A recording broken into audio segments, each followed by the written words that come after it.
Makamu wa Rais Dr. Balozi Emmanuel John Nchimbi, Mheshimiwa Jaji Mkuu Mheshimiwa George Mcheche Masaju, Mheshimiwa Daniel Siro, Naibu Spika wa Bunge la Jamhuri ya Muungano wa Tanzania, Mheshimiwa Hamis Ramadhan Abdallah, Jaji Mkuu wa Zanzibar, Balozi Dr. Moses Mpogole Kusiluka, Katibu Mkuu Kiongozi, Mheshimiwa Juma Zuberi Omera, Waziri wa Katiba na Sheria, ndugu Mululi Majula Maendeka, Katibu Mkuu Ikulu, makatibu wakuu na manaibu makatibu wakuu mliopo, wakuu wa vyombo vya ulinzi na usalama mliopo nasi, Dr. Mustafa Siani, Jaji Kiongozi, Mheshimiwa Jaji Sivangirwa Mwangesi, Kamishna wa Maadili,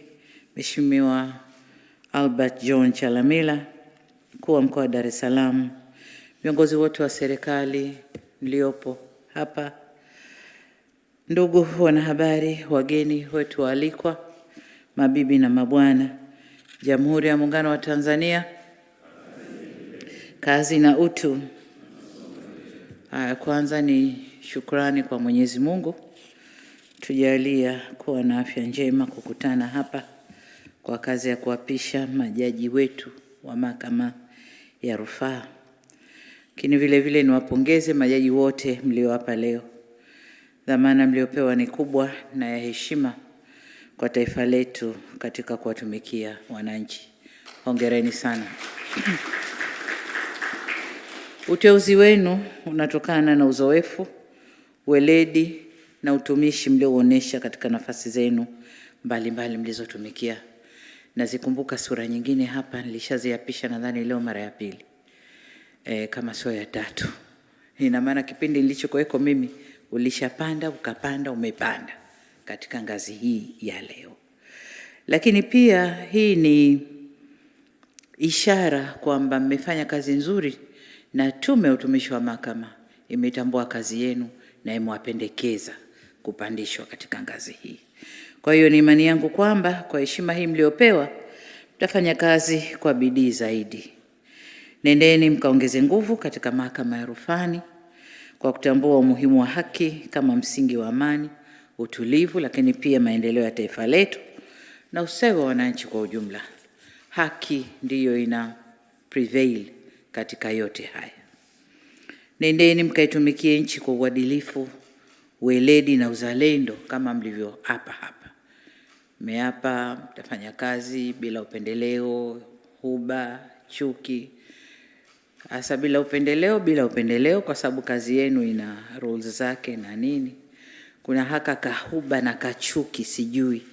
Hicho ndo mnataka mkajitizame vizuri ndani yenu katika kutoa maamuzi ya hukumu zenu. Na niseme kwamba dhamana hii sio ya cheo tu. Ni wajibu wa kulinda haki za Watanzania. Katika maamuzi yote mnayofanya, kumbukeni kauli hii, kwa kuwatumikia wanadamu ni kumtumikia Mungu. Na nimeshawaambia mara kadhaa kwamba kwa hapa duniani ukiacha Mungu anayesimamia haki za wote, wengine ambao Mungu amewateua kusimamia haki za wenzenu ni nyinyi majaji katika ngazi zenu tofauti. Kwa hiyo mnafanya kazi kubwa na niseme wajibu au dhima, mna dhima kubwa kwa nchi hii katika kutenda haki, kuhakikisha haki za wananchi zinapatikana, lakini si tu za wananchi, hata haki ya kusimamia taifa lenu iko mikononi kwenu. Kwa hiyo wale wenzetu wanasema the service to humanity is serving to God. Kwa hiyo mnapohudumia wananchi kusimamia haki, mnatumikia kazi ya Mungu pia.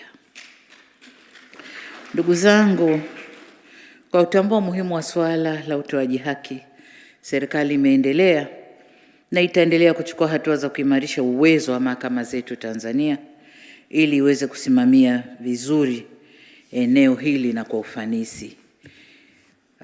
Kwa muktadha huo, uteuzi wenu kuwa majaji wa Mahakama ya Rufani ni sehemu ya jitihada hizo za kuongeza ufanisi katika mhimili huu muhimu.